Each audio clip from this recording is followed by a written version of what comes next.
This is extremely hard to articulate, but I'm going to give it a go.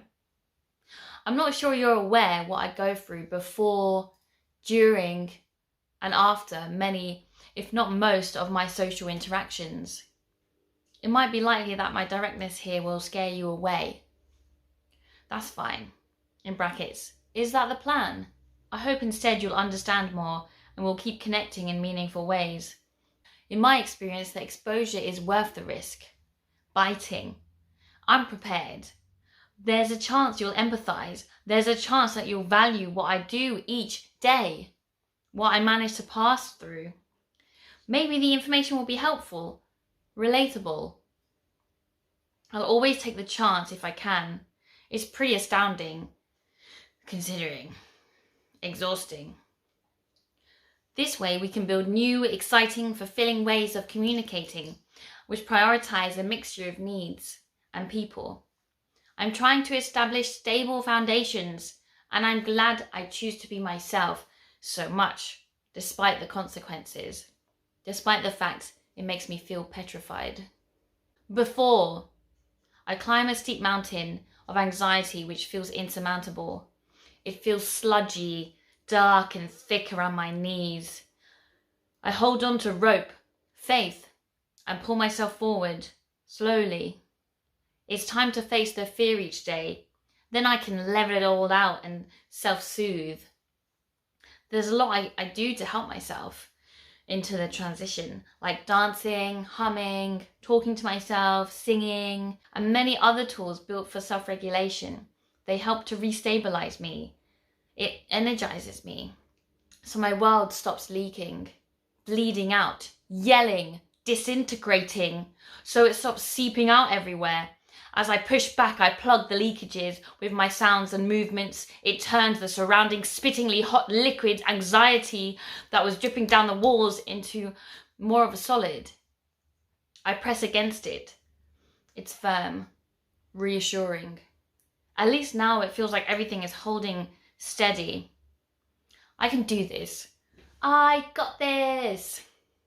A little of my expertise in action. Take a breath, a break. I can rest, but I'm still hearing that nagging harassment in my mind. I should stay home, stay alone, stay away, spare others the burden of being in my company, spare myself this arduous journey, stay in the dark, where I'm less stimulated and less socially mutilated. It's so much easier that way.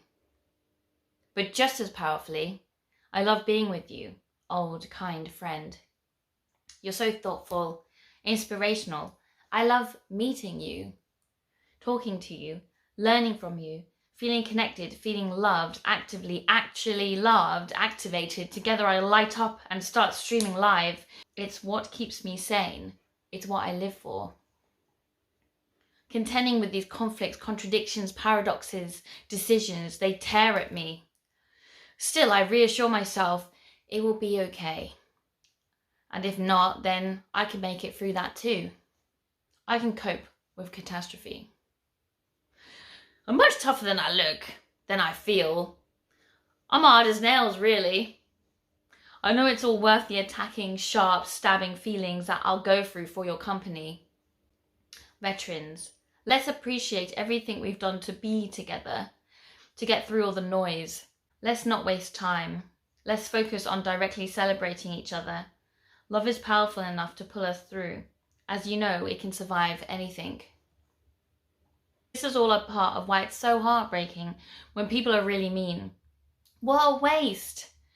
A waste I can't afford. It's why I can be so cutthroat in response to cruelty. Why I have high standards of who I spend my precious time and energy with. It's precious because it's limited.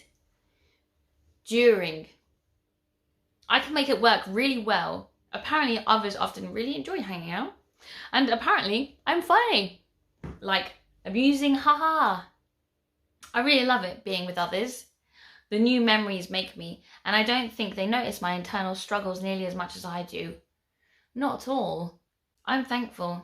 Bit of a fucking mess in here, to be honest. But sometimes my cracks come through.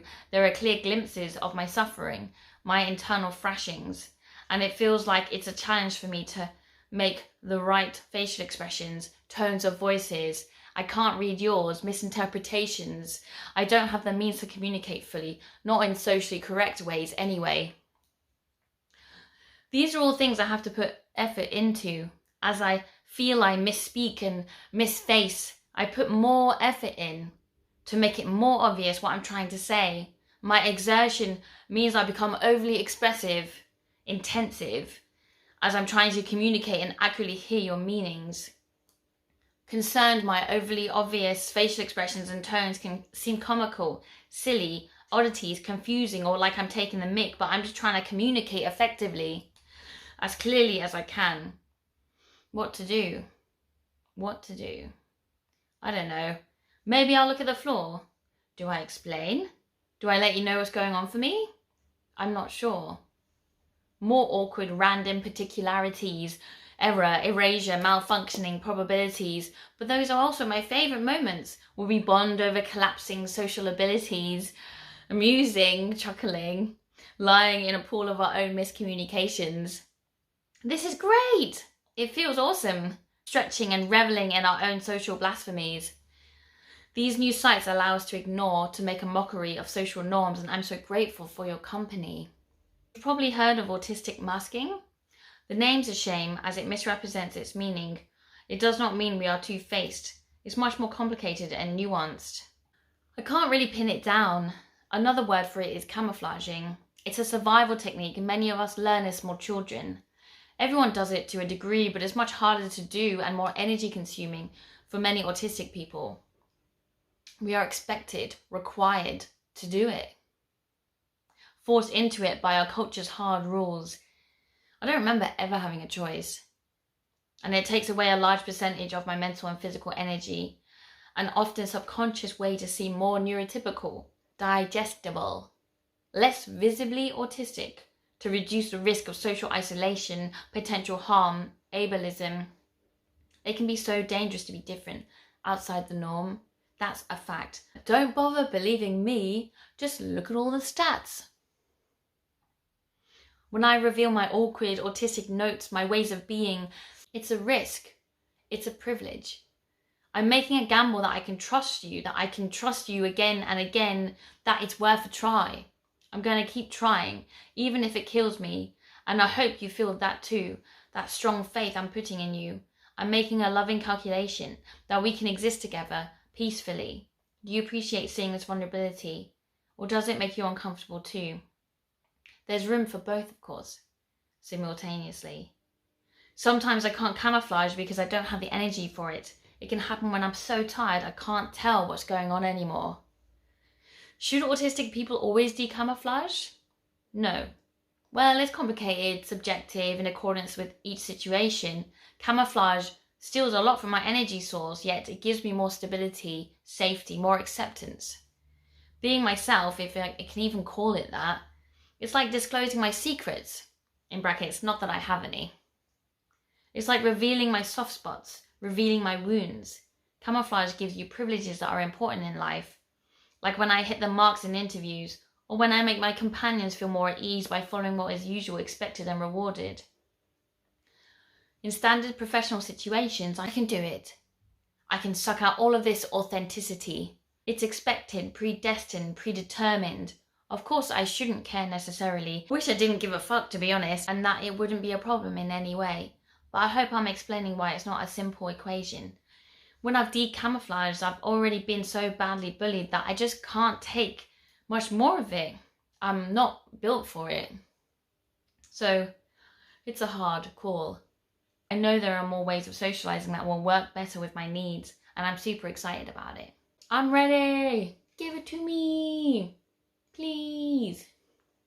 I'm doing really well already. Have I made myself clear? Have I demystified this experience? Is it obvious now? Can you see why socializing is something I desperately yearn for, something I deeply dread? Why it's so difficult for me? And why it is something I will always reach for?